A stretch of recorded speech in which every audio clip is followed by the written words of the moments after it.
Welcome to episode 34 of the 200 Movie Challenge. Soto, this is our first full week of October. In October.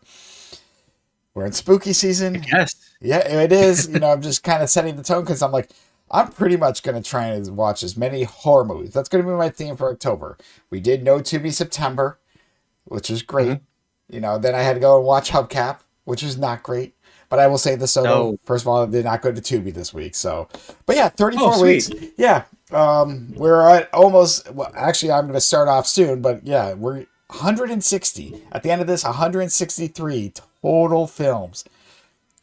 So, Almost there. Soto, let me ask you something. Do you remember when we first started this journey and you brought up that, because as a joke, you want to watch 100 films? And the main reason why we talked about this was like, hey, in the last 10 years, I haven't seen a lot of films. You might not have seen a few. And it's just, we originally was like a way to catch up on past films. That was the whole point of this. Yeah. Soto, I've been waiting 10 months for this episode. And there's a reason, because to me, that wasn't the only reason. I looked at this, I'm like, you know what? There's movies that I haven't seen that I should have seen. And I'm like, I am just going, when the time's right, I'm going to talk about it. And partly because, and I've told the story, like when I was in college, and I didn't see Top Gun until I was in college. So it was 10 years out later. I don't know why it missed me. It just happened to miss me, obviously, because my dad used to show me a lot of films. I saw a lot of movies. I don't know why Top Gun wasn't on the list, blah, blah, blah. And then, friends are like, dude, especially when you get film, how'd you not see Top Gun? Top Gun, Top Gun. Finally said, I liked it, don't get me wrong. And I was like, God, yeah, it was just weird. But Soda, there is a movie that I have never seen. And this review is going to be so ass backwards. Because I honestly think the shock of me admitting this to you and to the world. Now, anyone that clicked on this video, they already know the answer. But Soto does have no clue. I didn't even put this in my letterbox just so he didn't say, hey, your friends are watching this. Like, I haven't even done this yet. So I'm just telling you the lengths I went. Because I'll be honest, like, this came out in our lifetime. It's, earlier in this challenge, you watched Lawrence of Arabia, which is great. A lot of film buffs would watch it. I personally have yet to see it, but it's not like if I was like, dude, how do you never seen Lawrence of Arabia? Because it was made in the fucking, right. But this is made in our lifetime. And it was such a cultural phenomenon. Like, I don't know how I missed it. And I am going to build this up so much, Soto, until I release. Because when I get to it, there's nothing for me to review. Because we already know it. I think the shock is there. Of course. But no, because everyone has seen this. But to me, it's just like, I don't know how I kind of missed this film. And I wish I would have outlined some of my thoughts. We've never talked about this? You don't know that I've never seen this. But it's also to the point now where not that I faked it, but like it's never really come up in conversation. Sure. And it's, God. Now, there are some movies I haven't seen, which is fine, like it's a lesser. Yeah. But Soda, when I tell you this movie, and when a lot of people hear, the few that actually watch this video, that I have never seen this, I think it's going to be a shock. Now, Soda, I'm actually going to do something very differently. I'm going to tell you right now, this is my 29th movie on my list. Wow. Now, I'm telling you this, and I'm going to be honest, when I started this, I thought that this should have been top 10. I felt going in, this was going to be a top 10 movie. And don't get me wrong, it was a good movie. It's a good movie. I just don't know why I loved it as much as I think some people do. Now, knowing your taste, I could be wrong. This is on the fence. You'll understand maybe why once I kind of get into it. Why it might be low. But I think still the shock that I haven't seen this is what's going to carry the rest of this video. And I think 29 we are in. Okay, all right. So okay. So first of all, I was looking, like I said, all right, let me look, and I'm like, I can't put it up this high. And I actually rearranged my 20s a little bit. I don't know if I did it on my Google Docs, but I'm like, and this might change. It could go. I don't think it's going to go down. I really don't think it's going to go up.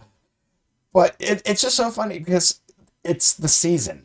And anyone that loves Halloween films, horror films, has pretty much seen that this movie that's in our age group and maybe younger.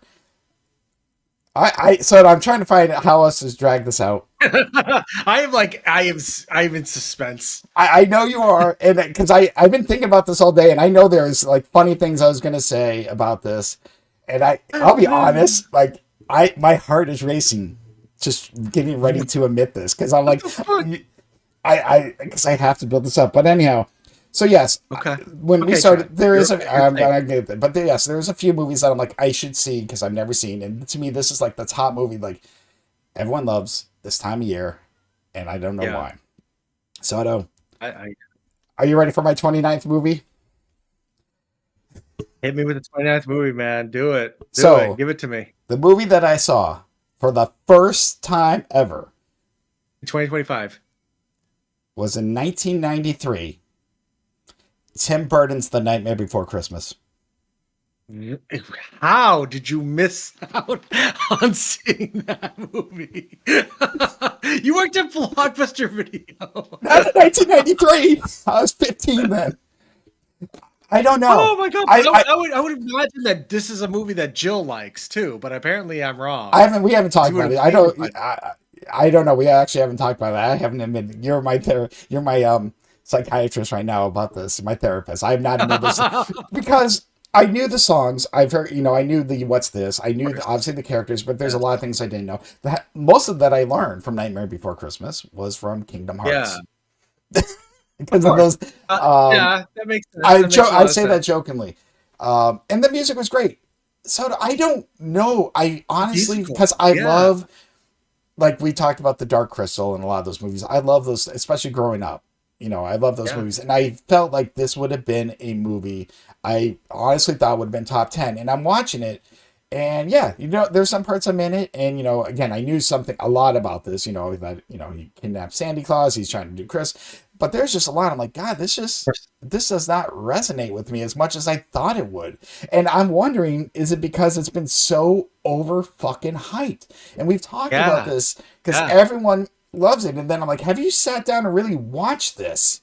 And to answer your question, Soto, that you asked to Mel and Tengu, this is, you know what? I would probably say this is more of a Christmas movie than a Halloween movie, if I had to choose one. Oh, Now, didn't I'm not Mel saying say it isn't. both, right? It Somebody starts said off both to me. what?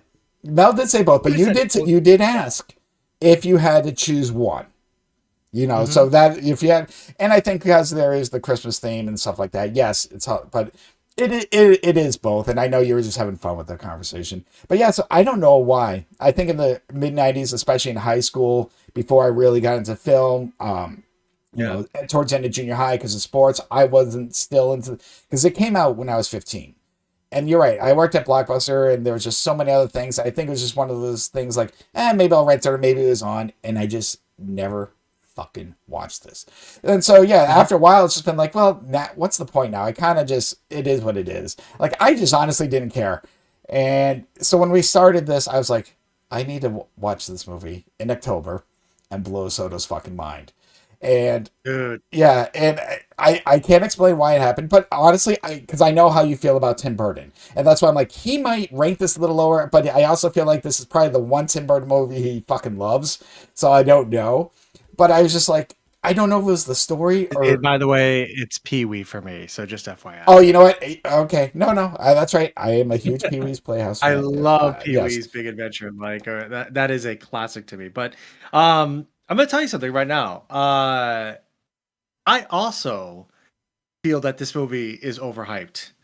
I have seen it. I've dated plenty of people who love this movie. mm-hmm. I know this movie is huge in Japan in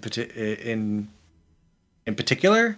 Um, and the character design, it's not actually directed by Tim Burton, although he gets his name on it. That's It's true actually too. directed by Yeah, somebody else. But it's got a very Tim Burton vibe. Because I've talked about it before, how Tim Burton's more of a brand now than anything. Um, but and I will say this: Sarah loves this movie, and it is talked about all the time. It will be watched again, probably soon. It is beautifully done, and I think it's iconic. But I personally do not think that it is as big of a deal as people like Put kind it of out make to it out be. to be. Yes. It doesn't. It doesn't. I can understand, kind of like Wicked, since that's topical. Like I understand where you guys are going with Wicked. I get it. That's your thing. I'm not shitting on it. It's just not my cup of tea. Same thing with Nightmare Before Christmas. Like I understand it. I think it's kind of cool. I appreciate the iconic imagery. Um, some of the songs are kind of whatever, but like as a story overall, it's kind of just whatever to me. I'm not saying it's bad, but it's I am not a humongous Nightmare Before Christmas fan. And I don't think about it very often, but again, I appreciate people that do, and that's fine. That's all you, but I do kind of agree with you. It's not really like some sort of, mind-blowing experience. It's a pop culture phenomenon. Correct. There's no way to doubt that, but I do agree with you. It's not exactly like this thing that's going to be so great. So yeah, no, I mean, I thought you were going to say something weird like Nightmare on Elm Street or some shit like that, or something like Forrest Gump you hadn't seen, and I was gonna be like, holy shit! But Night Before Christmas, I mean, as a fan of musicals, I'm kind of surprised because you do Well, said that yeah, is your but thing. You like musicals, most and Disney so, films are musicals in a way. So yeah, no, it's yeah, this is more of a different style. And like I said, the music was fine. I mean, like I said, the animation, like you yeah. said, I enjoyed. And again, you got to think about the fact this is 1993 as well. Mhm. I don't know what's the story.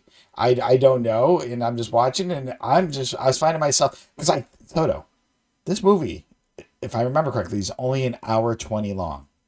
It's not a long movie. It It's makes not sense. even. I don't even think it Yeah. hits 90 minutes. If I It remember, it's like 80 feels something minutes. longer than that to me, at least. It feels That's longer how I than felt. I'm like, when is this shit that. over? I'm like, this is not. Yeah. You know, Yep.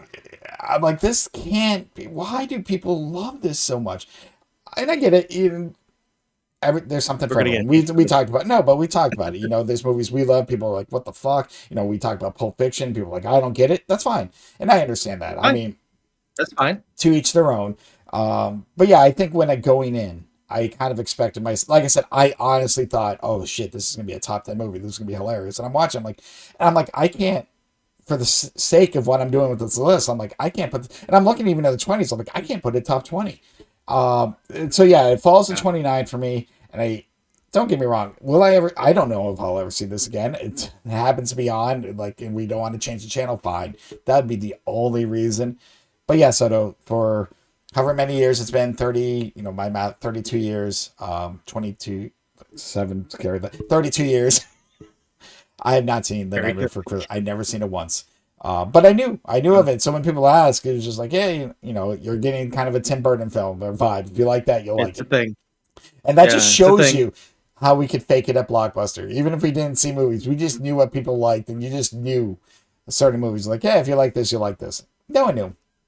So no, it's not Nope. Forrest Gump. It's not Nightmare on Elm Street. Any of that shit. I'm sure if I dig, real, there might be that crazy one. But anything before our time, it's hard. But like I said, this came out in our era. This came out, It because did. obviously I was 15. So this is something like you said, I should have seen once. Whether or not I liked it, that's a different story. But I should have at least Yeah. seen once. And I laughed. I'm like, I've never seen it. Like, I know these characters. I know people get tattoos of Jack Skellington all the time, whatever. He's memorable. He's iconic. But Hmm. it just wasn't for me. And I just thought, I guess it was so overhyped. If I would have saw this in 93, maybe I would have had, as a younger self before I get into films, maybe I would have thought differently or been like, oh man, Hmm. how they put it. But seeing this now in my life, I'm like, no. So am I glad I said, yeah, because at least now I can say what it is. But no, Soto, this is the first time I've seen it. I'm not going to say it's the last time, but I'm not rushing to turn this on anytime soon. So I'll leave it at that.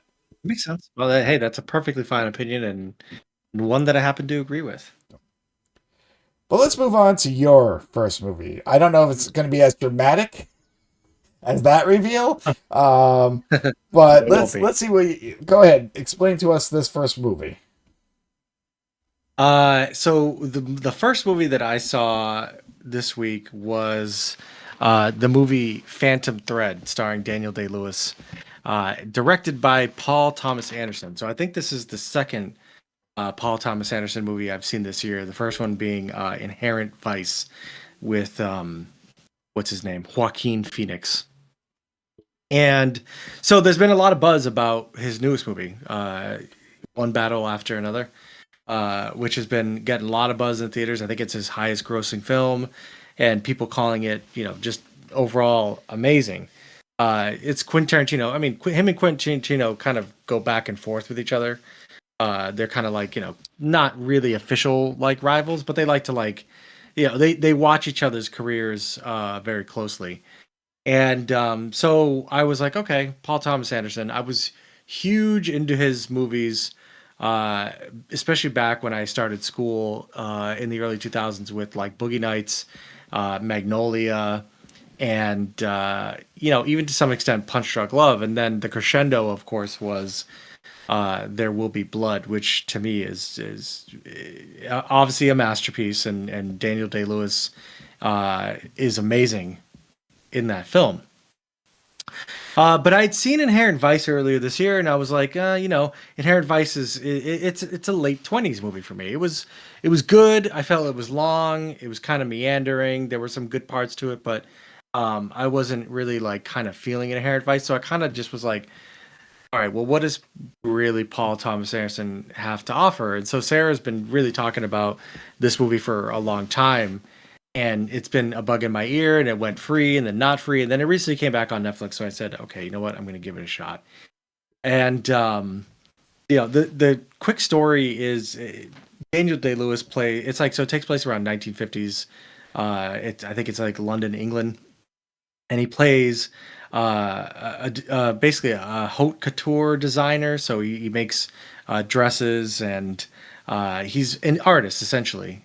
He's very particular about stuff, and then he meets this woman as a waitress, like on while he's like kind of like taking a break, and she kind of becomes his muse. In the movie, and this is kind of spoilery, but I think kind of an interesting part about it. But as the relationship kind of starts to grow, Daniel Day Lewis plays a kind of a workaholic type fashion designer, right? And I know fashion designer has kind of a weird tone to it. I don't. That's the best way I could describe it, because obviously he's creating the dresses himself, and it's like more of a period piece. But he works really hard, and he's a super asshole when he's trying to make these deadlines and everything, and he just treats this poor woman like shit. So what she starts doing to slow him down is she starts like poisoning him with mushrooms.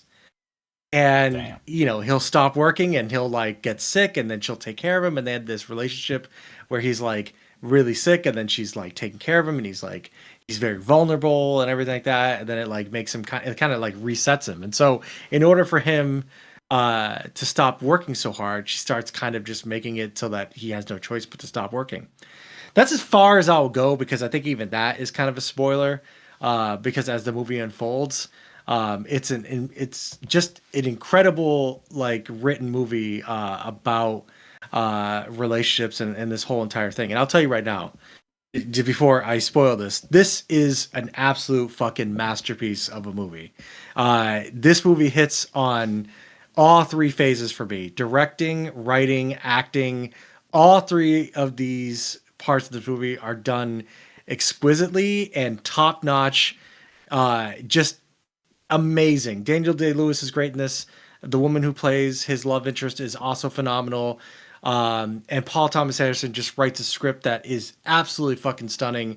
And some of the shots, like you're just watching it and you're like, there are moments when I watch movies, and I'm even kind of getting goosebumps right now thinking about it, where it's like you know that you're in the hands of like a master like filmmaker, right? You're watching a shot and you just go, it takes your breath away, and you're like, oh my god, it's kind of a meme and a joke now, but it's like, this is fucking pure like cinema. This is what movies are about. This is a great shot. You're watching a great shot, and it's also tied to a fantastic story and everything. I mean, this movie came out in 2017. I can't believe I haven't seen it until now, but this is one of the best Paul Thomas Anderson movies I have seen of his entire career. It was absolutely phenomenal, and definitely one of the best movies I've seen in a very long time. This is definitely an all-timer for me. Just the way that it's done, and we always use the football analogy of like defense, special teams, and offense, and making sure you're hitting all three phases of the game. This movie hit it for me on all of those. I mean, Daniel Day-Lewis should win an Oscar in every single fucking movie that he's in.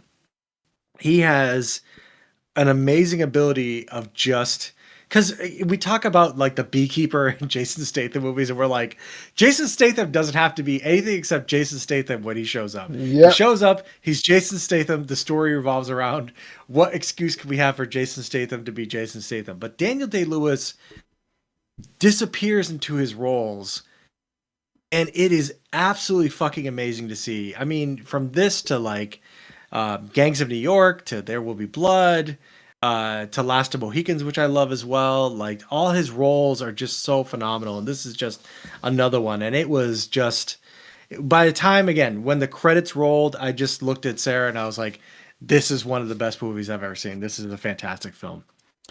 So I know you're looking at your list, and I'm assuming this is top 10. I'm even thinking this might be top 5, but I do not want to influence you.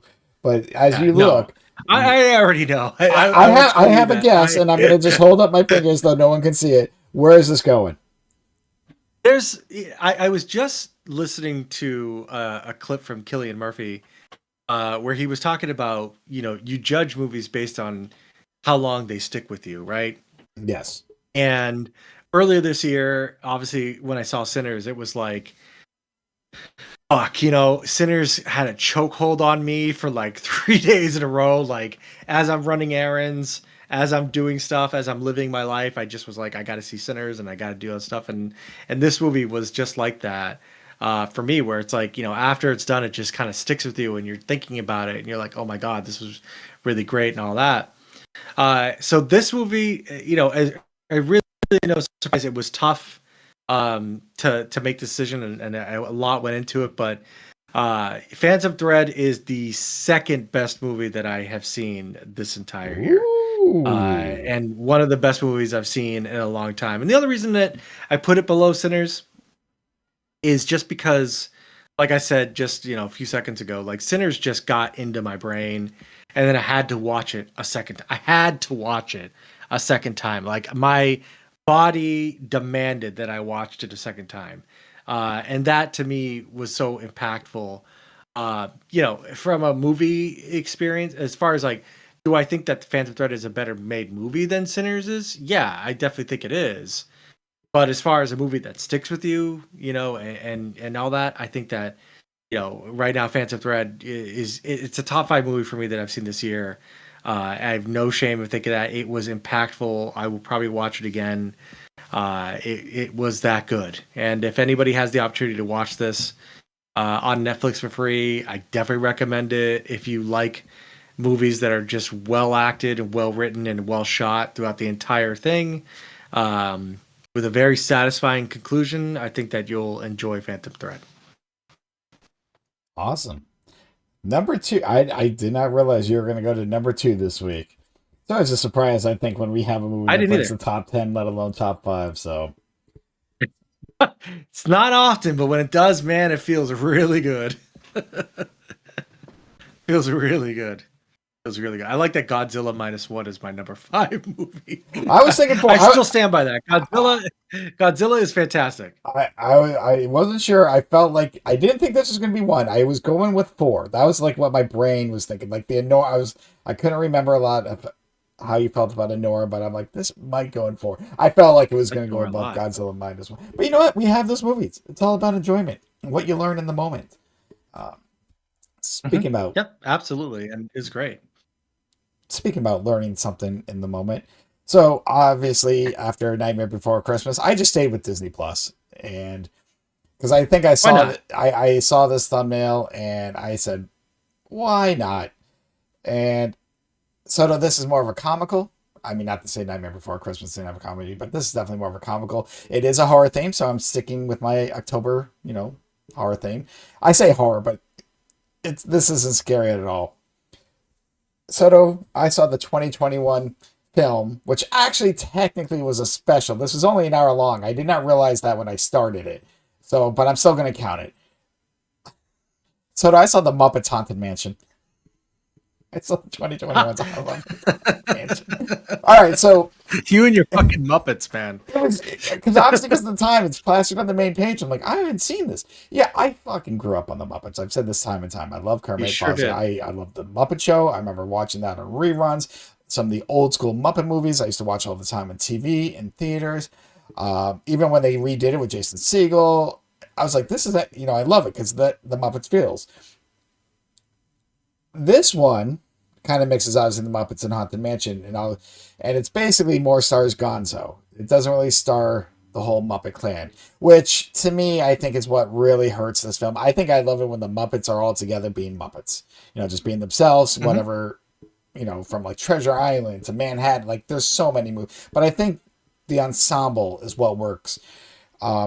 Real quick, yes, the stars Gonzo. He skips his Kermit's and Piggy's, Halloween party because he's going to a haunted mansion where his favorite magician ever, the Great MacGuffin, disappeared in this mansion 100 years ago, and the whole idea is for him to sign the. This is going to be very Muppety, and I'm going to keep this kind of quick. But he disappeared in the mansion 100 years ago, and he's been challenged to stay in the mansion for one night. But no one's ever come out of that mansion after one night. So yes, I mean, anyone that's seen Muppets knows where this goes. This has obviously all the usual fun cameos, John Stamos, Will Arnett, Yvette Brown, so just more of a B or C listers, but you just see the faces. But yeah, I think this kind of got old really quick. And again, I say this because it obviously focused on Gonzo and Pepe and more of the ghosts and stuff like that. Yeah, some of the others make quick cameos, but they're not really part of the story.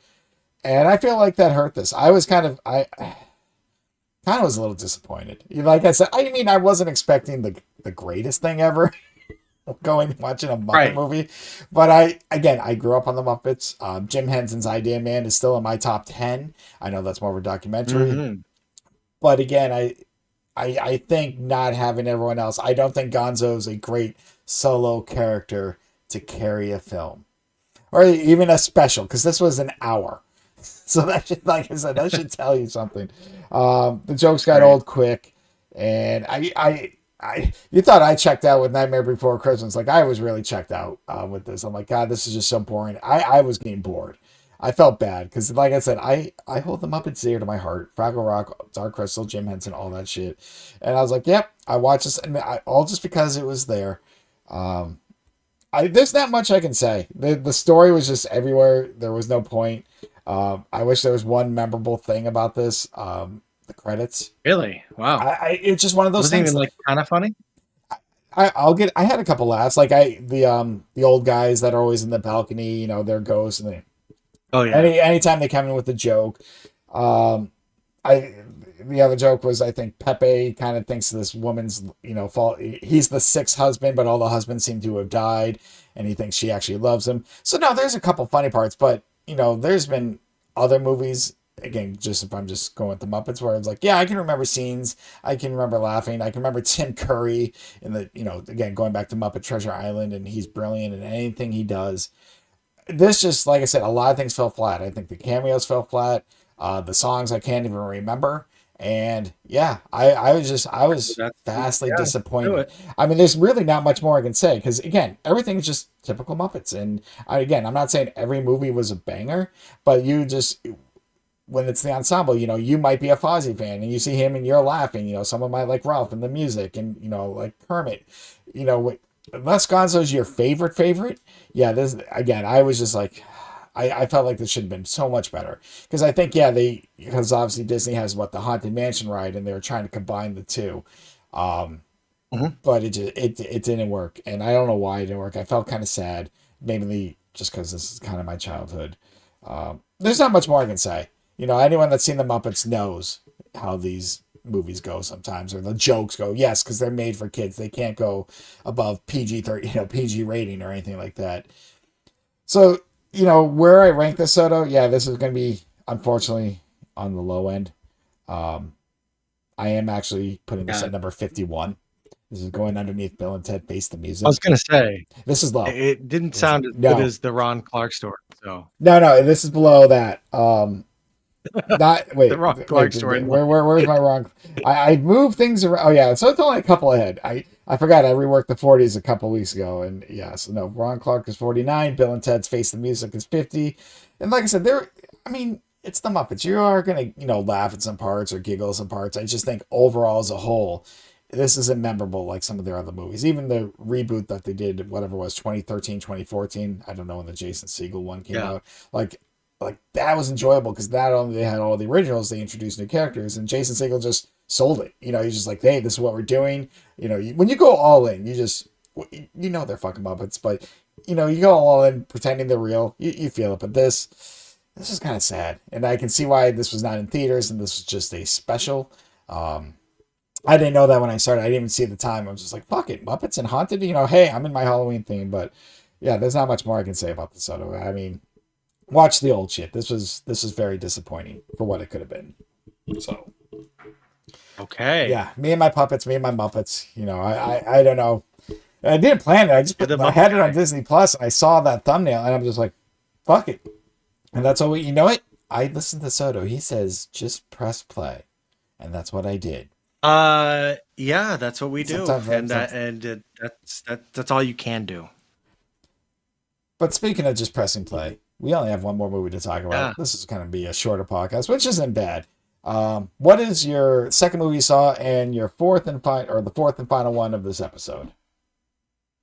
Well, so this is a just hit play. I didn't know what I wanted to watch, although there are some really great horror options right now kicking around, especially with the season. But I didn't feel like picking something. So I had Sarah just randomly pick something, whatever she wanted to watch. And the movie that we watched was called The Watchers. Had kind of a spooky cover to it. So I had no idea what I was getting into, and what I found out was, it revolves around this like late 20s girl who's kind of in Ireland, living there, working at a pet shop. It's also Dakota Fanning, which I was like, what do I recognize this woman from? Oh yeah, Dakota Fanning when she was a little. Okay, I she am grew Sam. up. Yes, thank you. Yeah. So I was like, okay, Dakota Fanning. All right, cool. So, all right. And basically what it is that there's an untouched forest in Ireland.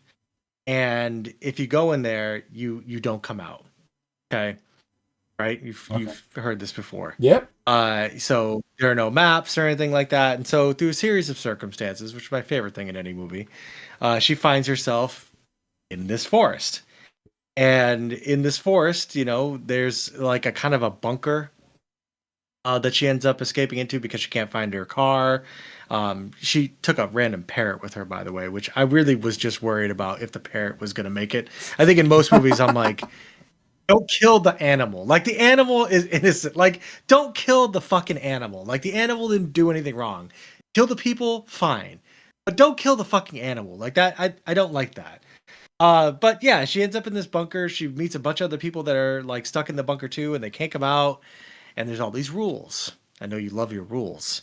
Like they have to stay in the bunker. They have to stand in front of this like double-sided like mirror thing, because every night there's these mysterious creatures called the Watchers that come out and just stalk the forest, and they're kind of creepy. They kind of look like Wendigos with long hair. If you were playing Until Dawn, they kind of like look like that. Like they're kind of tall and skinny. They kind of look. They're just whatever you'd expect. And so these people kind of have to, they have to stay, in this bunker at night, or else they'll be pretty much torn apart by these things called the Watchers. Pretty like formulaic, predictable horror movie. Okay. Nothing in this movie caught me by surprise. And they even tried to add some twisty stuff at the end that I also kind of saw coming, because I was like, okay, is this where it's going? And it didn't exactly go there, but then the twist was like, when it was revealed, I was like, yeah, I mean, okay. The only thing with this movie that I felt that it didn't really do was build any sort of really tension for this kind of situation. Yeah, it was kind of scary, and the monsters were scary, and they did a thing where they didn't really show the monsters, right? Let me know if this reminds you of a specific director. But they didn't really show you the monsters. They kind of build up, and then they eventually, there's a resolution, and then there's like, when you think there's a resolution, then there's like extra twist put on top of it. What a twist. And so, yeah, because there's another director that does kind of these twisty things, Mm-hmm. and I didn't realize who I was watching in this situation. But there's another director named M. Night Shyamalan, That's what I was thinking who of. you Yeah. may know Yeah. from such movies as The Sixth Sense. If you haven't seen The Sixth Sense, by the way, Bruce Willis is dead the whole time. Dun, dun, dun. Okay. If you haven't seen it, you're probably whatever, Gen Alpha, and I don't care. You're But 24 years too Bruce later, Willis, whenever that came out. sorry. You know what? You should have avoided the internet because the internet is the house of spoilers. He does this kind of thing, like even with The Village or like The Happening, where it's not all like it seems, right? Correct. Right. So Lady in the I was Water. We very could go on and on. surprised Yeah. when it was directed by his daughter. What? So his daughter, this is her directorial debut. So she directed this movie, and it feels very M. Night Shyamalan. So that family, this must be just what they love watching or their vibe or anything. And she's, a legit director on her own. It looks like she went to NYC and all that. So, that's cool. But again, it was just more focused on like kind of a spooky vibe and then the twist. And so I feel like where M. Night Shyamalan has gone wrong, and I'm not trying to put her, to answer for her father's movie making, who he's still making movies. But like when it just becomes about the twist and you forget about everything else. It's like, okay. And the twist is not even that interesting. And, because you love Usual Suspects, we talk about it all the time. Yep. That movie is about the twist. You watch a movie and you're like, oh my God, I did not see that twist coming. Oh my God, that blew my mind. Then you watch it a second time to see how the twist, like when did the twist start getting like shown, right? But if you watch a movie and you know what the twist is and then the twist happens and you already saw it happening, you don't ever want to watch this movie again. Right? Correct. And that's kind of how I felt. Like, we just hit play on a horror movie. It was on HBO, and if you're into a kind of a quasi spooky vibe, maybe you might like this. But there was nothing in this movie that was done that was in any way mind boggling or mind breaking or earth shattering or anything. And it thought it was really cool with its twist, but I thought that it felt pretty flat, to be quite honest with you. Yeah, the last M. Night Shyamalan movie I saw, me and Jill actually went to theaters like 10 years ago, and we saw a movie called The Visit. And it was very... The Visit, which... Like, M. Night Shyamalan's got in, like, waves. And there's something... So you can tell this is a little bit M. Night Shyamalan, but what was cool about this, and I say cool because it's more mid, like it was on this. So... Real quick, yeah, it's basically two grandkids go visit their grandparents or staying them for like a little vacation, but the grandparents are kind of weird and weird things are happening. Mm-hmm. I'll leave it at that. But the stuff that happens in it is more believable. Like, to me, it's something that can actually happen. Whereas, we talked about like the Sixth Sense, I mean, unless depending on how you feel and go, like the aliens and signs, like, but like you can see this and like, oh shit, this could actually somewhat happen. So it was weird twists, but it wasn't, because he's had a lot of movies since then, which are just twists for twist sakes. And you're like, why the fuck would you, what's the point? So anyhow, though, but yeah, that's the last thing. He definitely has a vibe. And I feel bad for his daughter because I kind of wish she would have kind of carved her own legacy. But if this is what she wants to do, that's fine as well. So, but where are we at, Soto? This is your 82nd movie as you climb slowly to 100. And obviously, this is not in your top 5, let alone second best film like the one we just talked about. I feel we're a lot lower. So where are we at on your list of movies? Well, it's probably... It's not bad. It's not great. It's got its problems. So for me, I feel like right beneath Working Man and above Insidious: The Red Door is kind of where I would put this. Just kind of like, it's got flaws. It wasn't great. I mean, because Working Man was interesting until it just wasn't. And I wouldn't say that Insidious: The Red Door is better than this. So I'd say, what is that, number 69? 69. Yep. That's probably a good place for the watchers. Okay. I'll never watch it again. You will not watch The Watchers. Shit, just dropped my phone. I Sorry. won't. Bum bum bum.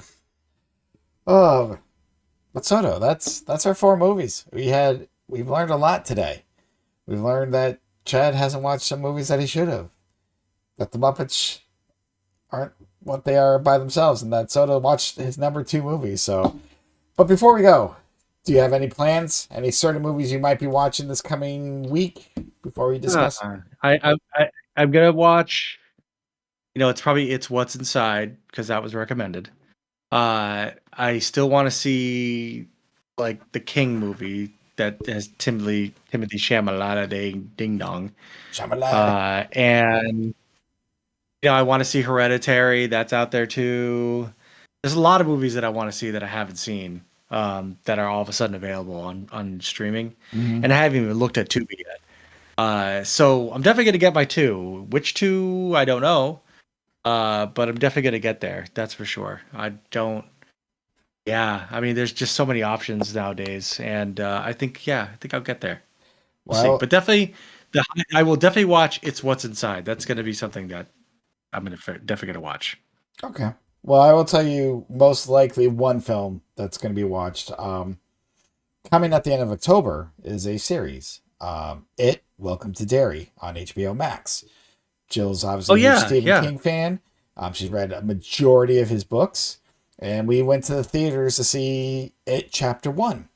We never got around to seeing It Chapter Two. Now we kind of both know what happens, and I'm going to save that review Wow, because we, really? yeah, I don't know why. Like we took Keely, we saw the first one in theaters, and I don't know when the second one came out, and then it's just space us, and Oh, I I've didn't seen it a have. few times. Yeah, I've not seen the second one. Yeah. Obviously, I know the story. Jill knows the story. We pretty much knows what happened. I will get in that review later because that review is more Yes. kind of probably compare the 1990 TV series than the new movies and what they can't do. That's actually in the books. But yeah, we Oh, actually never yeah. saw. No, I know it's in the books, Yeah, which that can never be filmed. no, no. I think we're both thinking of the same thing. But either way, We sure are. we do want to talk about we do want to see the It movies before we see Welcome to Derry because we'll probably end up watching that. So get to the end. We still have Megan 2.0 kind of. We didn't ever got to that, but I think we'll throw that on though. That's more action than horror, but the first one was called thriller horror, so it's gonna count for me. But yeah, like you, I haven't gone to So, quick TV. question: Yeah, Has Jill read the Dark Tower series? I think so. Okay, I would have it's to all connected. I would have to ask her. Well, yeah, no, she can tell you everything about little connections, things that are mentioned in one book to another, things that never were answered in one book that were answered in another. And I hear it. I my brain just forgets it sometimes because it's been years. Of Um, course. Yeah. no, we were actually because I've only really read a couple Stephen King books. Like the first one I read was Christine. I read that in junior high, and then I think I was talking about Gerald's Game. I tried reading. I'm like I just couldn't get into that one. Then I kind of got into Dean Koontz in high school. So, but yeah, no, she's read. I'm pretty sure she read that series. I'm not gonna say I'm 100%, but she's read a lot of them. So she's Mhm. also read. Can't think of the other series. Oh, the other one, Under the Dome. Wasn't that Stephen King as well? I don't know. They made It that. was, yeah, and it was a series too. Yeah, the Yeah, series was horrible. We TV series. tried. Yeah, Yeah. she was very disappointed more so the book, and we gave up. But anyhow, yeah, it has a series coming out at the end of October. We're very interested, and so we're like, let's just see chapter two. So I can't review chapter one, but I can count chapter two. But I'll tell you that review Yes. probably is going to compare what the Tim Curry version is with this version because again, most people who've seen it kind of know the story. So I'm not going to get into it, but I do want to compare Yeah. the two versions because we've talked about the Tim Curry it before. Yeah, so I have my issues as much as I love Tim Curry. Cool. So anyhow, that will do But it. no, yeah, for sure. Yeah, that's episode 34. We learned a lot today, but we're gonna keep going. So yeah, so 163 movies to go, which means we only have 37 more there until this is over. Thank And God. in about 3 weeks, probably in 2 weeks, we're gonna have to talk about this so I can release it in the next week. But 2 weeks from now, Soto, we're gonna be talking Terrifier 3. Yeah, I know. It's happening. I know. You know I why? know. You know why? because we're just pressing play. We're just pressing play on it. Fine. Have a good one.